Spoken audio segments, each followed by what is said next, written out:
It all sounds like magical noises happening over there. Yeah, there's a lot of. All right, so we're recording. I will just kick this off. I want to introduce Amanda Smith, who is our guest today. Amanda is one of the partners at Monday Creative. Am I mixing it up? Monday Creative? Yeah. Great. Yeah, Monday. Mm-hmm. Great. And you work with a lot of different brands on their branding, their messaging, communication. And so we were actually connected from Amanda, who's on the call. Hi, Amanda, from Bold Brew. And today we're going to be talking a lot about storytelling, both like now, like how to tell our story as brands or freelancers, and then also how that can evolve post this. But before we get into that, can you just share a little bit more about yourself and the work that you do? Yeah, you bet. So I founded Monday Creative about 2.5 years ago, but it was on the back of years of working at brands like Kit and Ace was a brand that I worked at for quite a while, which was started by the family that started Lululemon, and my business partner worked there too. And then several years of just consulting before we realized that we really had the makings of something bigger. Monday is a brand strategy and content marketing agency based in Vancouver, British Columbia, Canada. I might be the only Canadian on the call. I don't know. And we focus on what we call brands that enhance human potential. So for us, that really means active and outdoor brands and using our expertise in technical apparel. Pretty much every single one of us, there's 8 of us, and we all come from technical apparel companies, whether that's Lululemon, Kit and Ace, Doer Denim, or Canada Goose. So we all bring that background, and so really interested in how you tell technical stories online and create a rich technical experience in the e-commerce space. But we also, because our mission is to work with companies that enhance human potential, we also work in higher education and nonprofit as well. So thank God that we're not 100% in the outdoor and active space during this time, because we have a little buffer. Yeah. Absolutely. Awesome. Well, thank you for being here today. We'll run this call the same way that we've run other calls, where I'm going to sort of start us off with a question. And then for all of you who are here, if you have questions, just go ahead and drop it in the comments, and I will facilitate those so that Amanda can answer your questions. And we'll, be taking breaks throughout the session so that your questions are answered sort of within what it is that she's saying and than later. So let's jump into it. You sent me an email with an outline of what you wanted to talk about, and one of the very first things is this idea of like, what should brands be doing right now? Like what to do now. So do you want to start with that? Yeah, I do. So my team and I put our heads together a couple of weeks ago thinking about what we could share with our clients, and we came up with 4 things, and I'll walk through those. But I was actually on a talk this morning that was put on by Braden Station, which is like a digital edge company that's based here in Canada.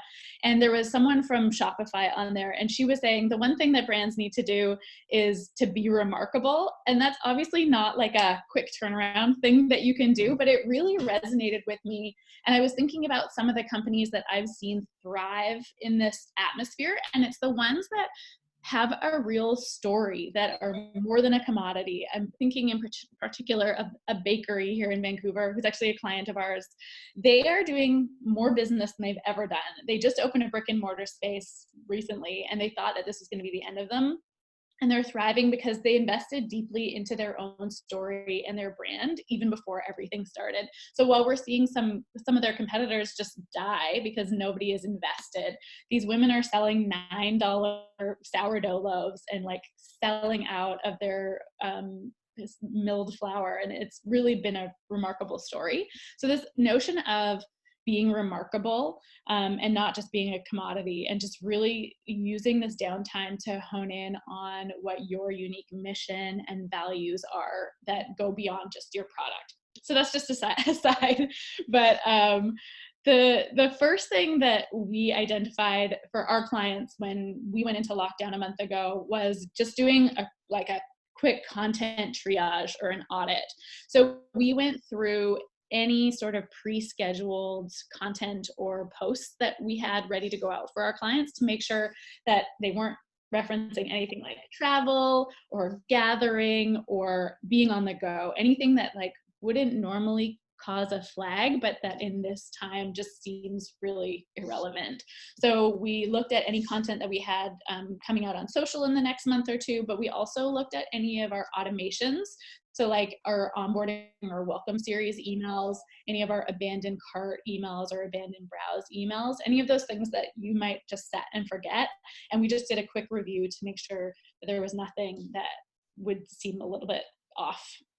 And then as part of that triage, if you work with influencers, if you haven't already, just check in with them, make sure they're behaving, not doing anything crazy like taking a cross-country road trip in an RV. Just you want to make sure that they're representing you well. And then, if you haven't already, making the move to e-com. I know Jen and Amanda talked about this in the first session, just not being overly precious, just like getting your product online as quickly as possible. Something that we've noticed is that people have more time to browse on e-commerce than ever, and they might be adding things to cart. We're noticing pretty big cart abandon rates. So they're just like saving things to cart and maybe thinking like, oh, in a few weeks when I see if my finances are back in a good place, I'll buy. And so if you haven't invested in automation like abandoned cart or abandoned browse emails, now's a really good time to do that. And maybe just delay the follow-up a little longer than you normally would. Instead of 24 hours, maybe make it several days. And then the last part of your content triage is to look at your advertising. So there's definitely fewer brands advertising right now with good reason, because fewer people are buying. But if you have the budget, now's a really good time to invest in maybe more of connection driving ads. So maybe driving, if you're using social advertising, maybe driving to subscribe to your e-newsletter instead of driving to specific products. And I actually, two interesting facts that I just read this morning. One is that mobile search is way down. Obviously, we're all at home, so we're spending way more time on our desktop computers than our mobile computers. So if you have an ad strategy that relies really heavily on mobile, now might be a time to flip back to some desktop. And then the other interesting fact was that people are spending way less time using Google search, but they're using things like YouTube way more often. So it might be worth shifting your ad budget towards things like YouTube or the Google Display Network, because those tend to be the things that are reaching customers more effectively right now. That was a lot of information. Should we take a little pause and open it up to any questions? Yeah, I'll give everyone a chance to ask questions. I just want to sort of like follow up with a few things that you've said. We at Coalition Snow like immediately turned to our ambassadors. We like stopped our takeovers on Instagram immediately, came out with a new plan, and then now we're working really closely with people and to make sure that we weren't sending anything that was off. So that was a really important thing for us. In terms of the email, for those of you who are e-commerce businesses or want to be, don't go with MailChimp. MailChimp does not sync to Shopify. You need to be able to segment and retarget. So I think MailChimp is really great if you're a freelancer, if you're a consultant, if you're not selling things online. The platform is really great. Squarespace has their own email templates that you can use. But if you want to do e-commerce, you absolutely, so Amanda's saying Flowdesk in the comments, you need to have something that's going to pair with your e-commerce site and be able to, just like you said, send abandoned carts or allow you to make a segment of who are all the people who browsed a product. That's super important to do that. We use Klaviyo. And then I know that there's other ones, but I just want to let people know about that as well. And then the last thing I'm going to say before Ellen, I get to your question there, we are noticing also that if you spend money on Facebook or Instagram ads, spend your money on traffic. So don't do conversions, but just do traffic. And even spending just a few dollars a day on to like promote a post or newsletter or anything, you're going to see great results. And that can like help you build, like it can get your pixel firing. It can get more people just to be on your website. And then you're big brothering weird shit with them and collecting like, and then you're going to retarget them, like the things that you need to do. And I think the same thing could go for anybody who's a consultant or a freelancer, an artist. Like you can still talk about the services you provide and what you do. You just don't have to worry about all the e-commerce stuff. Yeah, we think like build your email list. Like, I don't know about you, but for our clients, email is still the #1 converter. So right now, while people aren't shopping, build that list so that as soon as they have money again and you have stock ready to go, you're sending it right to their inbox. And that can be for anyone, like stock, service, anything. So Ellen's asking any insights on shipping charges. She says that I know that I have abandoned a lot of shopping carts lately when the shipping charges were not disclosed until you get deep into the cart process. That's a question that we literally were just tracking with dealing with a client today, because they're seeing about a 50% abandon once you actually get to that state. And we really think it's because of their shipping charges. And we were talking about whether or not it's time to wrap those shipping fees partly into their product price. There's so many different ways that you can go with that. You know, a lot of bigger retailers will just eat that cost, but if you're a smaller retailer, that can be so painful. So I think, you know, wrapping that cost into your product price is definitely an easy way to do it. It drives your price up, but at least there's no surprises. Jen, do you have any thoughts on that? Well, yeah, so we have flat rate at Coalition Snow, and it's in our facts. So like if you go to our FAQs and you look, like we say, like it's $15 for skis and snowboards, which we absolutely lose so much fucking money on that. It's ridiculous. That's a great deal. And then like everything else is like $5. So we're clear about that. And then where it gets a little tricky is with like international shipping, but we just always encourage people to reach out to us directly because we can search for the best rate. But I think that now would be a time to offer free shipping. Like that could be a perk, that a discount that you could offer, and that a lot of times will drive the sale. It's enough for people to be like, I'm just going to buy it because I don't have to pay for shipping. So I think that a lot of this just comes down to your margins and understanding like what is the threshold of percentage discounts that you can offer, which all of this is in those financial projections that we told you 2 weeks ago to make. Like it's a line item. It tells you what you can do. It's there. So I always, when I make my projections, I am very cautious, and I I just assume we're going to have a 30% discount on everything. Like super, like we don't, but like that's what I do there. Ellen, I need a follow up from you on your question about gift cards. Like give me a little bit more detail.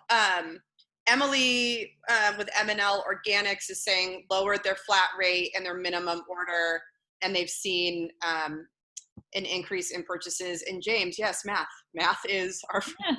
Math is our friend.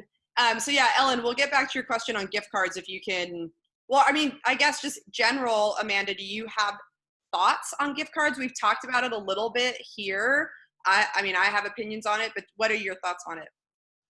I don't have any strong thoughts about it. You know, it's not something that we've dove deep into for any of our clients.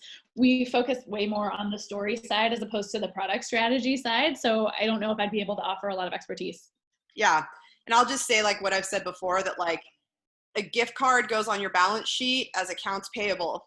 It's essentially like a loan from your customers. You have to be able to allow them to redeem that in the future. So once again, math projections. If you're taking gift cards, you should be thinking about when people might be redeeming those, and that should go in your financials, and it's a negative. You have to kind of think about that. So I know for us at Coalition, we're not pushing gift cards. We've had people ask, and I'm just like, no, please don't. Just like, you can like Venmo me $15. I don't know, or just like buy something, you know. So yeah, so that's thoughts there.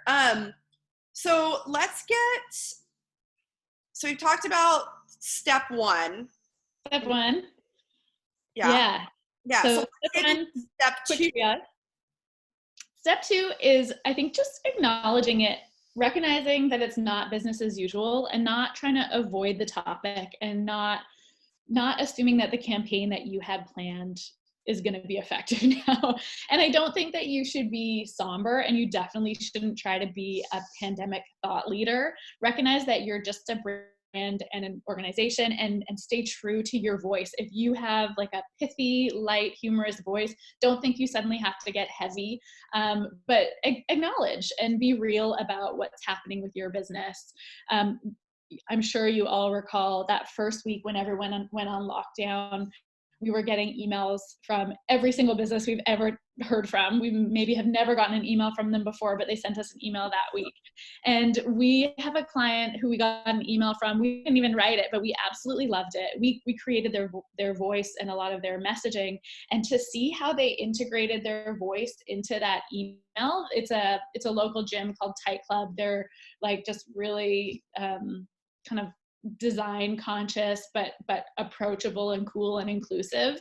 And they used a lot of the language that they use in their classes in their email. So they always have a check-in question every day before their classes. And they did a check-in question at the beginning of this email, and it felt friendly and familiar, but also really real. Yeah, I think just like being straightforward. And part of acknowledging it is just recognizing that this is probably the first time in history that we're all having one global conversation. And as brands, we're always trying to like capitalize on these shared experiences. And so for our clients, I think it's just recognizing that everyone's at home and adjusting your messaging accordingly, and just like tapping into the zeitgeist, whether it's, Tiger King a couple weeks ago, or everyone baking bread or doing puzzles. If you can connect with that and create something relevant that taps into what people are doing right now, then by all means do.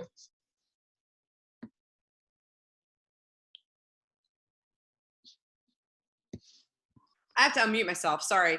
There's a lot of construction happening around my flat, which is I feel crazier and want to hurt myself every day because of like the noise. So I've just been trying to mute. So one of the I want to ask you a follow up around that. So I've noticed as the person who does our Instagram for Coalition and for Sisu and for Zawadisha, which is separate, and myself, I'm noticing that smaller brands, I feel like we're more consistently talking about the pandemic, and then larger brands, you'd almost wonder if there's anything happening at all. And I think that goes a little bit back to what you were just saying of what's your brand voice, how have you always shown up in the world. But I think it also is worth just a little bit more exploration in terms of like, do you have, if you're just always showing up as yourself, is that good? Or should you be really thoughtful about how much you post about certain things, and like how I know that step 3, we're going to also might kind of answer this question, but like what are your thoughts on that? Because it is like, yeah, like those of us who are founders who manage our social, we're just like, we're humans, we're showing up in the world like we always have, and it's just I'm just noticing this difference. So what are your thoughts on that? I mean, personally, I think there's never been a better time to show up as yourself. We're like you said, we're going to talk about this in a minute, but that authenticity is resonating right now. Like, I don't know about you, but when I see something in my feed that looks really polished, and you can tell it's a campaign that was shot like 4 months ago, it does not connect with me. And I'm just like, why are they rolling that out? And I can tell you why. It's because they have 60-person brand and digital marketing teams, and they are just, it's too cumbersome to pivot. And they're like, well, we invested $100,000 in this campaign, we have to run it. But the fact is you don't. And it's totally, as we're going to talk about in a minute, it's totally appropriate to go lo-fi right now and to scrap your original plans. And I really think that you have to, and don't just like slap kind of a Band-Aid or a slogan on top of a campaign that you've shot, unless there's a real clear tie-in. So Lululemon's one of our clients, and we have a chat coming up with them this week, just like, how are we going to maintain the pace of content and keep somewhat quality, but also be really true to the fact that everyone's at home. So how are we going to create relevant content that shows the technical features of their product without having an art director and a photographer and a model all in the same place?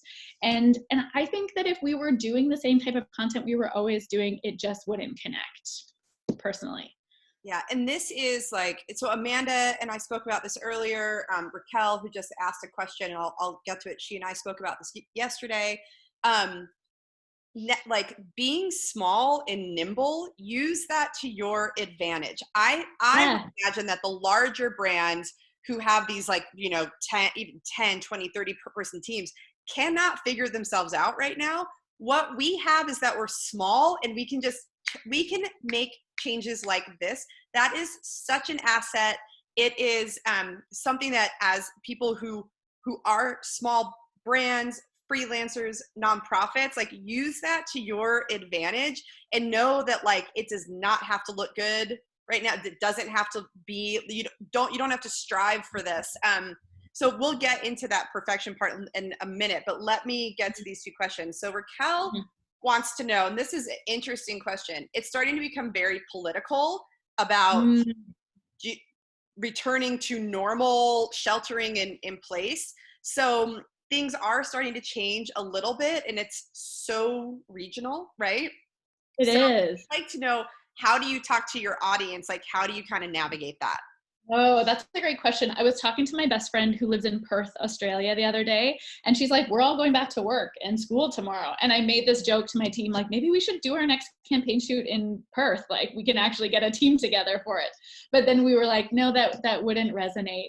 And I think you have to be, I mean, I would always err on the side of sensitivity and caution. So even if you live in a place where maybe those shelter in place regulations are letting up, because it is so politically sensitive right now, I just think it would be setting yourself up for a real shit show if you suddenly like had something that was clear that people were together or were even promoting people being together. I just think it's probably the wrong move right now. So I would err on the side of caution, and until kind of across the board the policy is that everyone's back out in the world, I would keep it, assume people are at home. Well, and that's quite difficult living in the United States, since there is actually no cohesive federal response. I digress, but I think that this is all also about knowing your audience, who's your demographic. We know 100%. data in the U.S. tells us that about 60% of Americans think that we should continue to rein it in a bit, right? So even though we're seeing a lot of news about protests, it's actually not a movement. The majority of Americans are happy with continuing to shelter. And I think that knowing who it is that you're talking to, if you sell product to the 40% of people who think it's time to go back, you might want to speak to them differently than other people. So I think that that's a little bit of knowing your audience too. Yeah, that's where your personas come in so handy for like 80% of our clients. They're working in the outdoor and athletic space, and they're speaking to people kind of in coastal regions. They're speaking to people in cities, and their audience tends to just be politically left leaning. And so they're going to be a little more veering towards sheltering in place. You'll also never make everyone happy, so just get over that, which also that fits into number 3, which we're going to get to in a minute, but we have 2 more questions. So Stefani would like to know, is it okay to have decreased your social media during this time? Like, not stopping it, but not posting as much. What's your feeling on frequency, taking a break, anything like that? I definitely would not take a break. I think I read a stat from a research agency that said that in the 2008 crisis, businesses that kept their share of brand voice recovered 9 times faster than those that went silent. So by no means go silent, but also recognizing, when I look at our clients, they're holding back on product, and it feels weird to maintain that pace of communication if you're just not moving as much, or you don't have as much to sell. Like some of our clients, their product is stuck overseas and just isn't even coming in for the next season. So I think it's reasonable to slow down the pace. And there's so much content out there right now. So be selective and make it really, really relevant. And like we were saying, refocus that content on connection as opposed to just direct conversion. So maybe do a quick little, like, put everything on and then take 2 things off. And those 2 things off are the things that are like hard sell pieces. Yeah, that's really good. So Amanda Goad would like to know if you can provide examples from your clients of how they have pivoted their content over the last month. So do you have specific examples? Yeah, so we're working with this really adorable brand up here in Canada called Neon Buddha.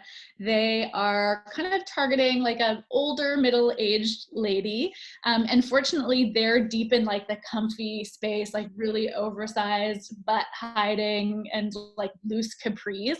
So they're like prime for right now. And so they've done a couple of initiatives. They've had their best e-com month, ever. And they did a really cute campaign called Unsung Heroes, where they gave away 1,000 pieces to frontline workers.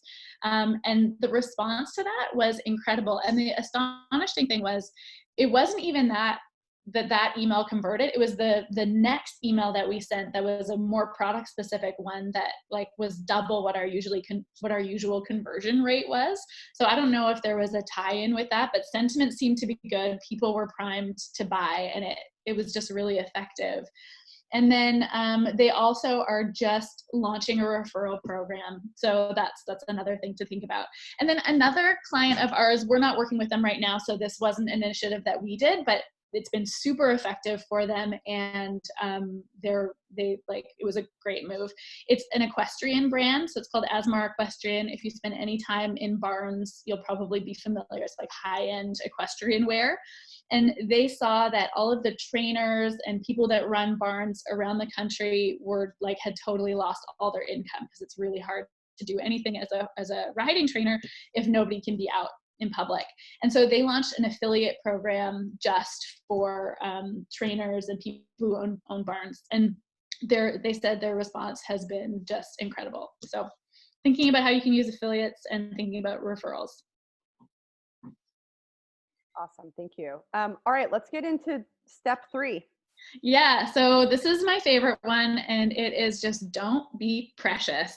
So let go of the idea that things have to be perfect. And Jen, I know you were talking about this on the first session that you did, which is just don't delay in getting your products online. There's a local market here that's just like a neighborhood favorite. Everyone loves it, called the Federal Store.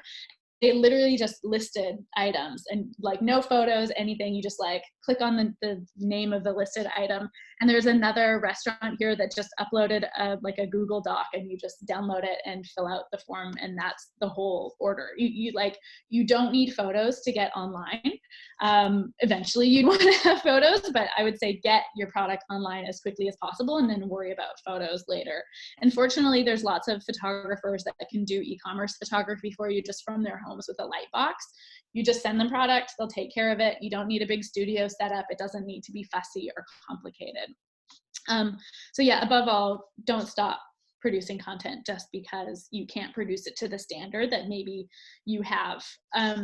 Some examples that we have seen that we love lately is a brand called Paloma Wool.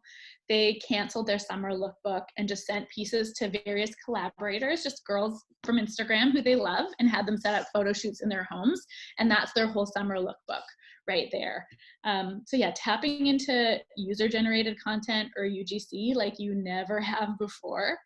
Some of our friends at a local dress company here called Park and Fifth, they are fortunate enough to have a very attractive team working in their office. So they've been doing a series where they just show multiple members of their team wearing the same dress in different ways. And like those are fancy dresses. It doesn't seem like the most relevant product right now, but they're doing them in really fun, interesting ways in their homes. And Topo Designs has been doing a good job of just sharing kind of behind the scenes their teams of work from home looks, just finding like relevant, very of the moment, lo-fi ways to generate content. And then another thing to think about, well, 2 more things to think about when you are embracing this idea of not being precious.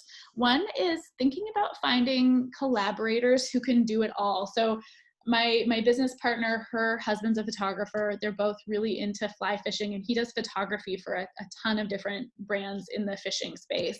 And he, in order to not stop working, just reached out and let them know, like, hey, my wife can model, and they've gotten a ton of work just using her hands in photos instead of, you know, a normal fishing buddy that he would use. And just like making use of the people that you're quarantining with, and finding collaborators who are, you know, agile enough and flexible enough to bring their partners into different shoots. And then lastly, we're seeing some brands. I really love this brand called Entire World. It's the people that used to run a company called Band of Outsiders. They've always done beautiful, creative things. And they've just been bringing things out of the archives. So some campaigns that they shot 2 or 3 years ago, they're bringing it back and recognizing that it's from 2 or 3 years ago. But also you can use existing content that you have and show it in fresh ways, just through like collaging or finding different crops and using different backgrounds. There's different ways that you can even repurpose your catalog e-commerce photography in ways that would make it look interesting for your social channels. Yeah, that is something that like I do all the time anyways. So when you're scrappy, you have to. Yeah. So like the newsletter that I send out every week, the Lady Parts, like sometimes if it's like relevant to a larger audience, like it's copy and pasted and put into a blog, I'll totally reach back into the archives for photos from like 3 years ago if it's a really great photo, because our audience has grown in 3 years. So there's a really good chance that people who you're talking to today are actually not the same people that you were talking to 3 years ago.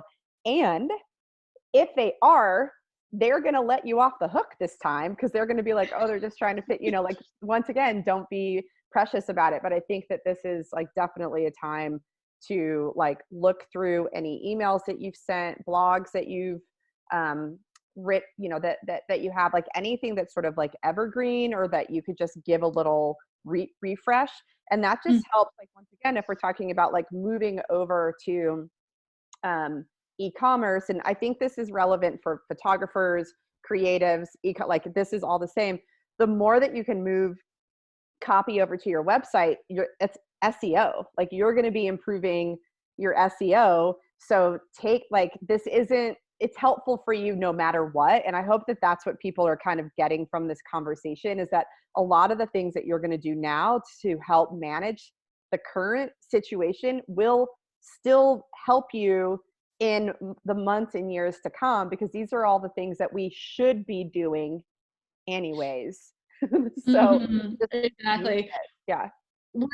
So we just started a series called AMA, Ask Monday Anything, and I guess Ask Mandy Anything, because that's my nickname as well.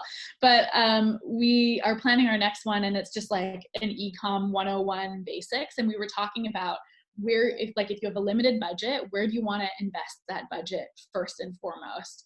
And the thing that we keep coming back to is, yes, like good merchandising, so showing the product that's most relevant, which we'll talk about in a second, but having really good product descriptions and really good product titles, and just getting your SEO dialed. That is going to be such a good investment that's going to serve you right now, and is going to serve you in the long run. I'm always amazed at how many e-commerce sites I go onto that don't have product descriptions, and they'll be like really technical products. Like there's a sock company that I love that has very expensive socks, and I go on, and one pair of socks is $40 and one is $30, and I'm like, why is this one $10 more? Like, what is the benefit of one over the other? Just like tell me why, and I'll pay more. Yeah, exactly. Okay, let's get into step 4. This is just about thinking about your offering and what you're showing to people. So reassess your offering. And it doesn't mean changing your entire product strategy, though I wouldn't be surprised if after all of this, we're all going to be rethinking our product strategy in the long run. I know my business partner and I are actually thinking about launching a product company after seeing what some of the demand has been in this time. But this is for me more about how you merchandise your website. And so just doubling down on cozy and escape. So thinking about what people are using now. I got targeted recently with a shoe ad on Instagram, and it was this like strappy heel, and it was annoying. in particular because there was a hashtag around across it that said something about United against coronavirus. And I was like, oh, what does this strappy shoe have to do with coronavirus? And I clicked through the ad and there was nothing on their website about any sort of support system or anything for coronavirus. So it was a horrible ad to begin with, but also it was just such an irrelevant product. I was just like, what? Like, nobody needs a strappy heel right now. Surely you have like a comfy flat or a clog or a slipper and you can be merchandising around that, or just giving us like some sort of a fantastic experience and a place for us, for our imaginations to go. And also Yeah. do not use coronavirus to sell product. So No. it's okay to sell product.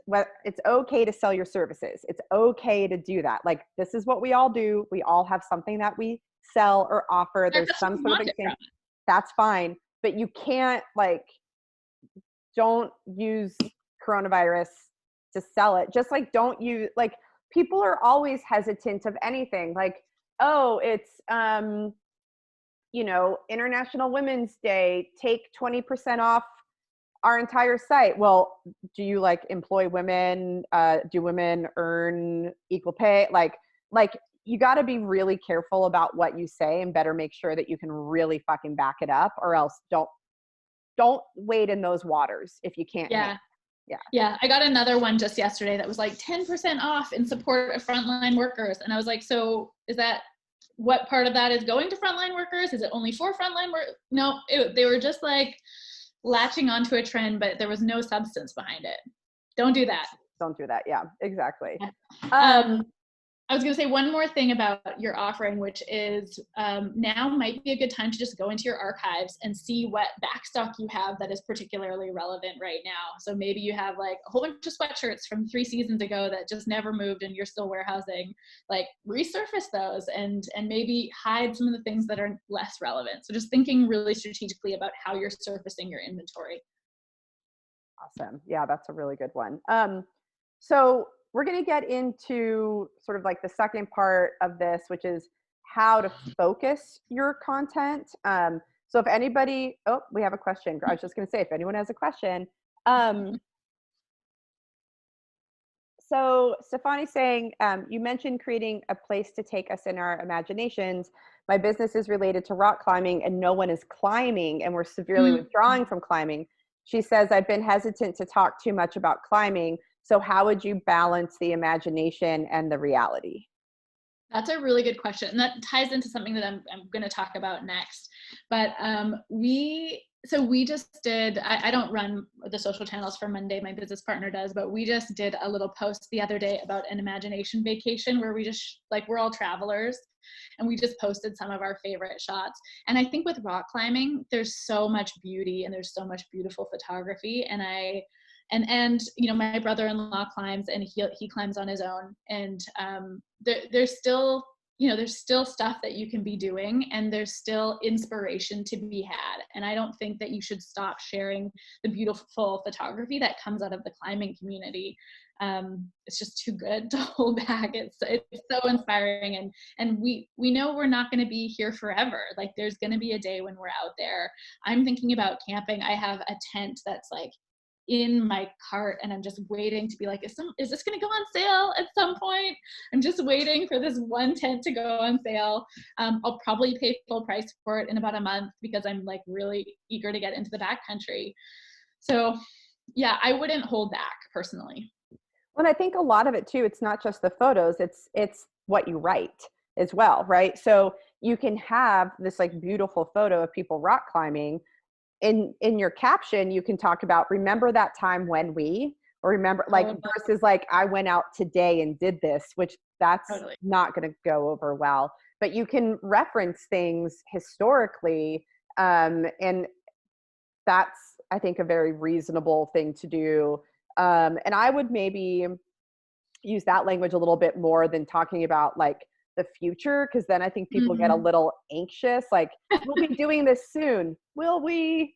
I don't know, like, versus like, this was so fun when we did this that one time. Yeah.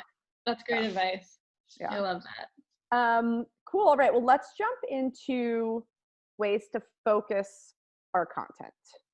Yeah. So when I did a review of the brands that I thought were doing a great job, we saw 3 areas that that people were focusing their content that felt relevant right now. So the first one is this idea of really leaning into help.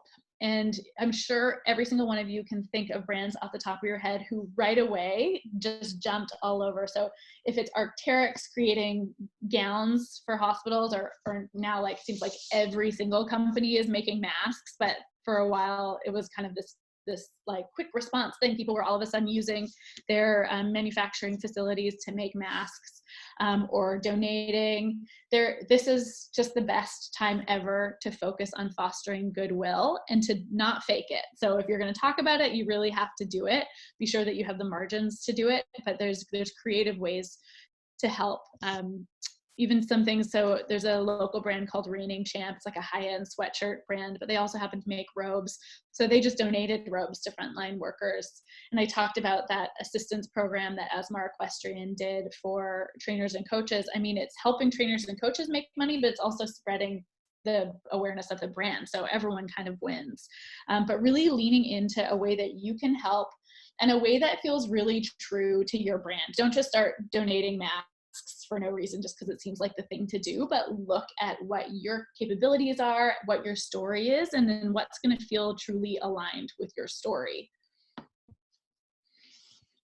that's number 1. Yeah, help, don't hinder. Exactly.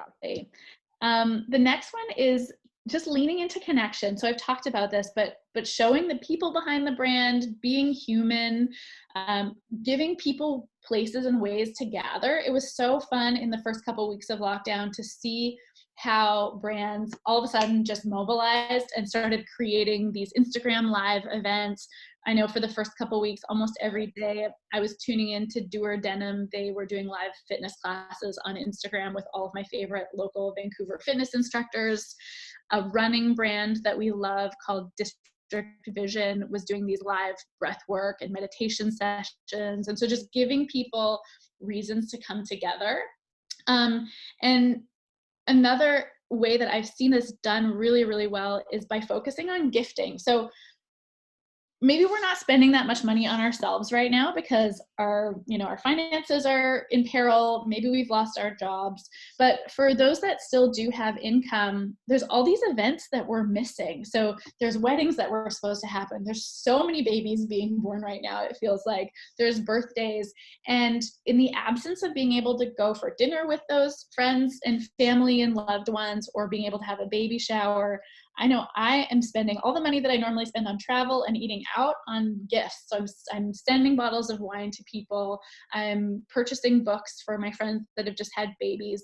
And I think if you really can put some focus on gifting in your marketing and planting that seed in people's ideas, that like lends to that forming of connection and just shows that you're thinking about generosity. There's a group here in Vancouver called Lady Business, and it's a whole bunch of female entrepreneurs that come together to have dinners and have learning activities.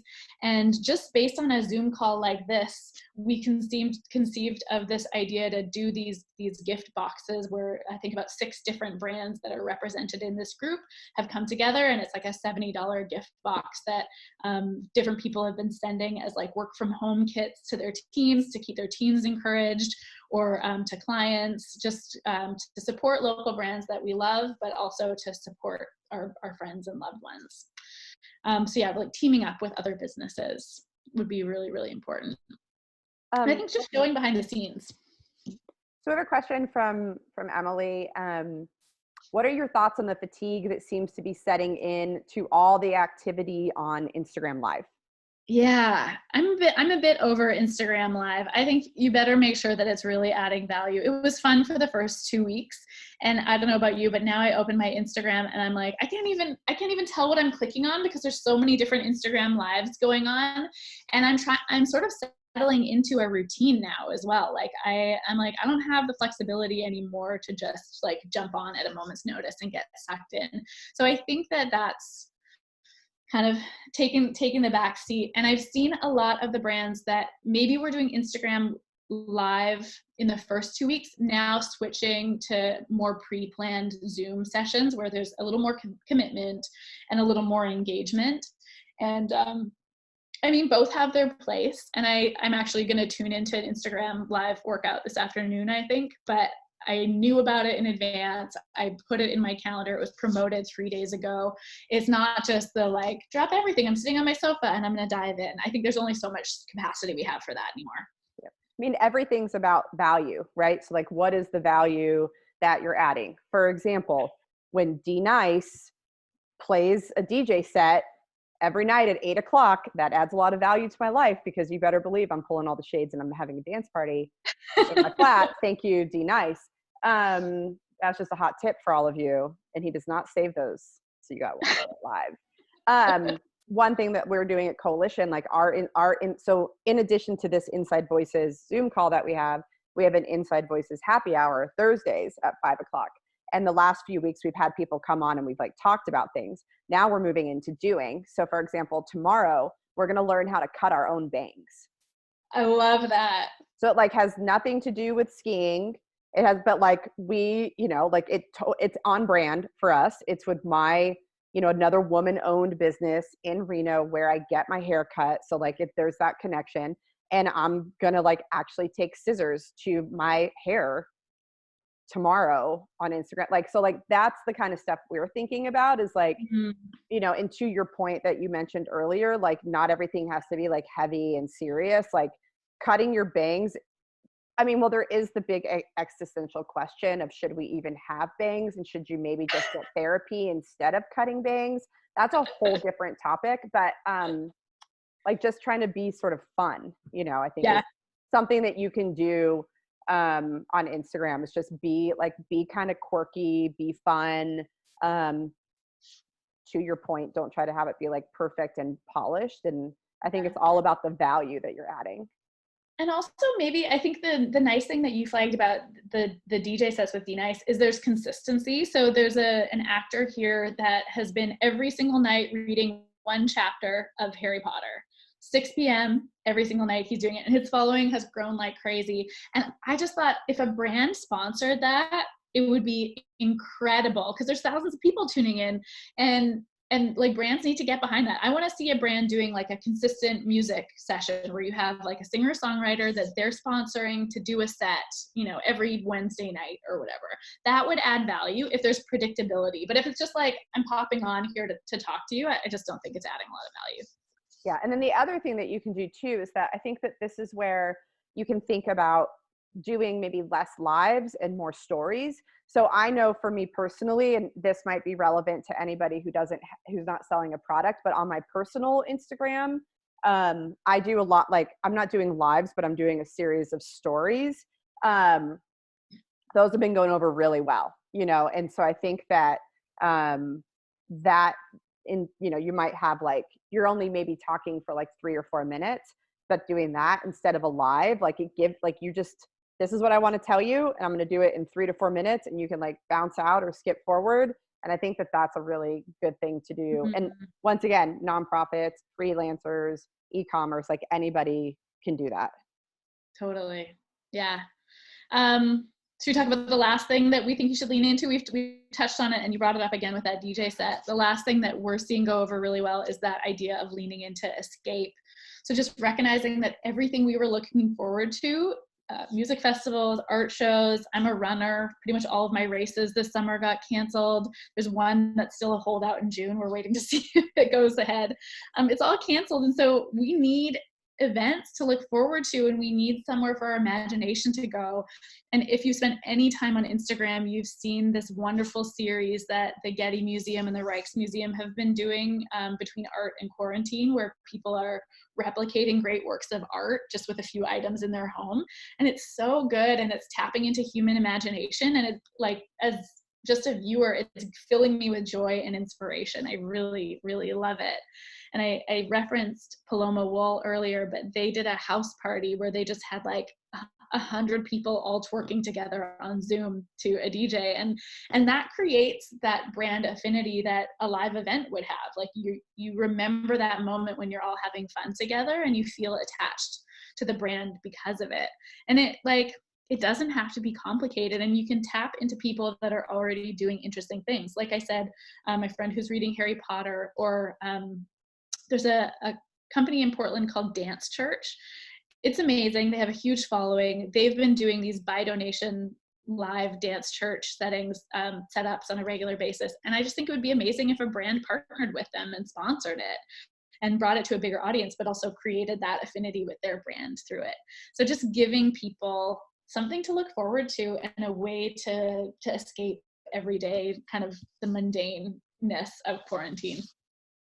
Yeah, absolutely. And Amanda would like to know, what are your top 3 favorite Instagram accounts right now based on creative content? So where are 3, I mean, you've listed a few, but do you have your top 3 for those of us who want to get inspired around creative content? Yeah, I mean, okay, so these are the ones that I look forward to. So that one about between art and quarantine, which there's a few, there's the like Dutch term, which is, I have it written down somewhere. It's another term, but the Rijksmuseum and the Getty Museum, if you follow the hashtag between art and quarantine, you'll see that. I find that so delightful. There is an actor who was on New Girl. I can't remember his name. He was the obnoxious roommate on New Girl. I'm going to look it up and I'll share it with you guys afterwards, because he's doing this series of videos with his daughter where he's homeschooling his daughter. And she's this like super precocious 11-year-old who just is like the boss of the family, clearly, and just super sassy. And so every day I like tune into his funny little videos that he sets up with his daughter. It's not a brand, it's just like a source of delight for me all the time. And then maybe because they're a client of mine, and maybe because I have been tapping into a lot of their free content, but Lululemon, I'm always curious to see how they're maintaining their flow and how they're tapping into the things that people are buying right now, and like, you know, veering away from the yoga studio vibes and doubling down on the at-home cozy vibes. Perfect. Thanks, Amanda. I think you're awesome too. Great. Does anyone else have more questions? Because that was sort of the end of our outline. We've made it to the end of the outline with 7 minutes to go. Any other questions for Amanda from this group around messaging, branding, marketing? A little note, if you want to hear more about our thoughts for e-com, we have our next AMA tentatively scheduled for May 7th. But if you want to get on that, go over to our website, mondaycreative.co, and sign up for our newsletter, and we'll be sending out an update. So that's where we'll talk really about like where to invest your dollars, what you need to be thinking about in terms of photography and optimization and SEO, etc. Awesome. So I'm going to ask you a question. Mm-hmm. If we were not in the middle of this pandemic and it was same old same, and you were speaking to a group of small brands and freelancers, nonprofits, what would you advise them to do? Like, how would it be different if knowing that everyone on here is small, we're not talking big brands, what would be your advice to all of us? Because I do have you for 6 more minutes. So I'm gonna. So this is advice that I would give universally. I think it's never been so important, but it's always been the best advice, which is if you spent any time reading or listening to any Simon Sinek, you're very familiar with this, which is understand your why.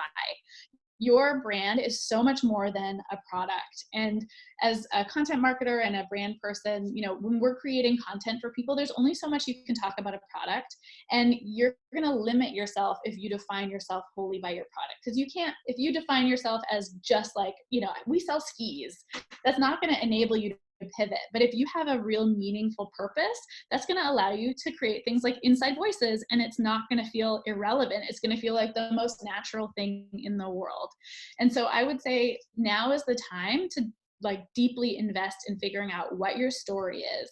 So whether you call that your brand essence, your brand purpose, your why, know what that is, and ensure that every single person in your company can say it verbatim. What do you stand for? What do you hear?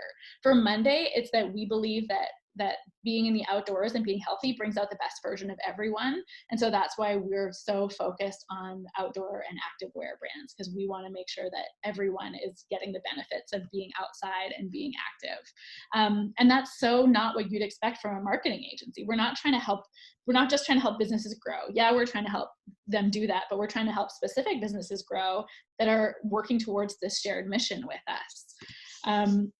So yeah, if you don't know what your core purpose is, figure that out, and then a set of kind of key messages that reinforce it. So what are the 4 to 5 things that you would speak to on a regular basis? And those become your goalposts. And it's not that big of an undertaking, but it's probably the most valuable thing you could do. Thank you. I'm going to ask you another question because no one else is. So I'm just going to, All right. 4 more minutes. Once again, thinking about the audience here, what would be the most important pieces of marketing to invest in? So you just talked about sort of like a human capital piece of like develop this, but there's, beyond bringing your team together, there's not a spend in that. What do you think small brands should, beyond what you just said, like invest their time, money, resources into? Yeah, perfect. 3 things. One would be get your product copy and your product pages super dialed. Ensure that conversion experience is as smooth as it can be, and that all the information is there and that it's super findable. That's number 1. The second is growing your email list. So like if you haven't ever done a big subscription drive, now's a really, really good time to do it. So use the suddenly cheaper advertising opportunities because there's less competition to build your list. And then email. Email is always going to be your number 1 seller. People are primed. So whether that's a really good onboarding welcome series, a first email that gives them like a 10 or 15% off, a second email that tells them what you're all about, and a third email that just highlights your like great evergreen products, maybe updated every season, or update it once a year if your product line is consistent enough, and then your weekly sales emails. Those are going to be one of your best converters and like have the best ROI for sure. Awesome. Okay, I'm going to ask, we have one more question from Stefani before we run out of time, and relates to this, which is, do you have a thought on the ratio of talking to people about the brand versus what you sell? So like, and she brings up a good point, product mentions never get as many likes as other engaging, they just don't, which is why I try to run those as ads, as retargeting, and not put that in our Instagram feed as much. But what's your thought on the ratio of types of content? I don't know if I have a perfect ratio. I think there's lots of different theories out there, but right now I think that whatever your ratio is, you need to shift more towards brand and away from product. So maybe if I was gonna put together a strategy for like overt direct product, I might say like a third of it and then 2/3 other things. But there's product UGC posts where you're showing product, but it's through a different lens. The bottom line is that even though it gets less engagement, product posts still convert fairly well. That was definitely our consistent experience at Kitten Ace. We were very pro brand, and I was on the brand team that was like, oh, less of these like e-com shots in our social feed. And then those shots would always convert. And so a third seems like a safe amount to not kind of put people off and make your feed feel really dry, but finding creative ways to do that. And then right now, lean more into the brand story, I would say. Absolutely. Well, Amanda, we're out of time. I want to thank you so much for being here today. When I send out the follow-up email to all of you, I'll include the link to this video, and also I'll include a link to your website. So if people want to sign up for the webinar that you're doing specifically for e-commerce brands, they'll be able to do that. So Thanks for being here. Thanks, everyone. Really appreciate it. Yeah, and thank you to all of you who were here today. And I hope, maybe I'll see you next week. I don't know. But thanks, everyone. Take care. Talk to you soon.